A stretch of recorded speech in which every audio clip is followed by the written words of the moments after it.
સાંભળ ને, હું તને શું કહું છું. હું કયો છો તમે? આપણે બાપુની તિથિ આવે છે ને, એટલે આપણા મોટા ભાઈનો પરિવાર, કાકાનો પરિવાર, ભાણિયાને ને ફઈના પરિવારને તિથિ આવે ને ત્યારે આપણે એને જમવા બોલાવી દઈએ. તમને છે ને નવરા બેઠા બેઠા આ બધા વિચાર આવ્યા કરે છે. કેમ? બધાને બોલાવશો ને તમારે કેટલું કામ રહેશે ને કેટલી હડિયા પાટી રહેશે. એક જ ટાઈમનો જમણવાર કહું છું. એ તો બાપુની તિથિ આવે છે ને એટલે તને કહું છું, નહીંતર હું તને ન કહે. હા, પણ એક ટાઈમનો જમણવાર સાચી વાત છે, પણ બધાને હાટું બધી વસ્તુ તો લાવવી પડે ને બનાવવા માટે. એમાં શું વસ્તુ લાવવાની હોય? રોટલો ને શાક કરી નાખવાનું હોય, બીજું શું તારે કરવાનું હોય? એટલું શું ન કરીએ? એ તો તમારે બોલવાનું જ હોય ખાલી, અને પછી શેટી પર બેસી જવાનું હોય. પછી બધા મહેમાન આવે તો બધાને મારે સંભાળવાના. અરે ગાંડી, એટલા બધા ઘરમાં મહેમાન આવશે, છોકરીઓ આવશે, ભાણકી આવશે, બેનું આવશે, ફઈઓ આવશે, તો તને એકલો થોડું કામ કરવા દેશે? એ તને કામ તો કરાવશે ને. એ તો તમને લાગે બધા છે ને આગા પાછી કર્યા કરે, કાંઈ જવાબદારીથી કામ ન કરે. જવાબદારી બધી મારે જ લેવી પડે. આ ઘર તારું છે તો ઘરની જવાબદારી તારી જ હોય ને, બીજાની થોડી હોય. તો એટલું ન કરીએ? અરે ગાંડી, તને સમજાતું નથી.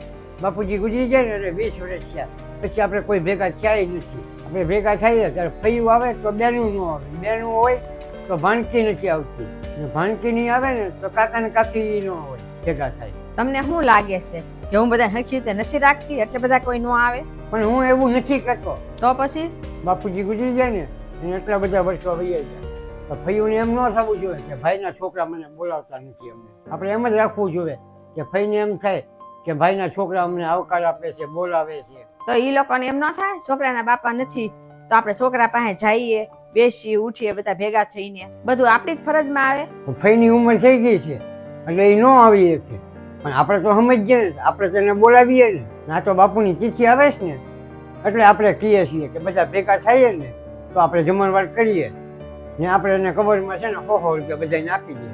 વાત થાય પૂરી. એને ક્યારે કીધું કે તમે બધા જમવા આવો? તમને જ બેઠા બેઠા બધા નાટક પૂજે છે, બોલાયા રાખો છો બેઠા બેઠા, કાંઈ નહીં. તો તું શું કહેશો? હું આ બધાને ન બોલાવું એમ? હું તમને એવું નથી કહેતી આવું ન કરો.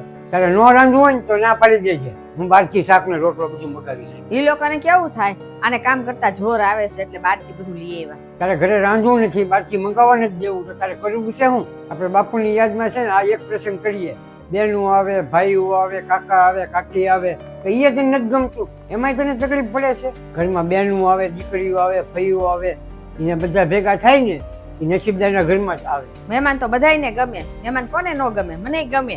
તને ગમે છે તો કર ને. 30 માણસનું જ જમાડવાનું છે કે 500 માણસનું નથી જમાડવાનું? એવું કાંઈ નથી, પણ મારે એકલીને કેવી રીતના બધું સંભાળવું? તારે એકલીને ક્યાં કામ કરવાનું છે?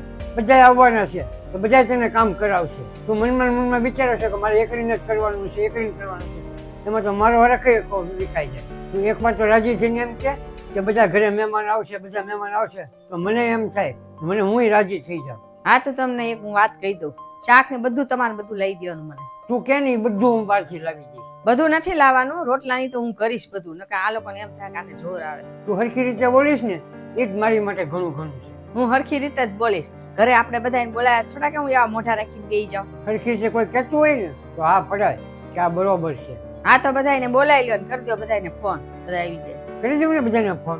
પાકું ને? હા, પાકું. હા બસ, હું કહી દઉં છું.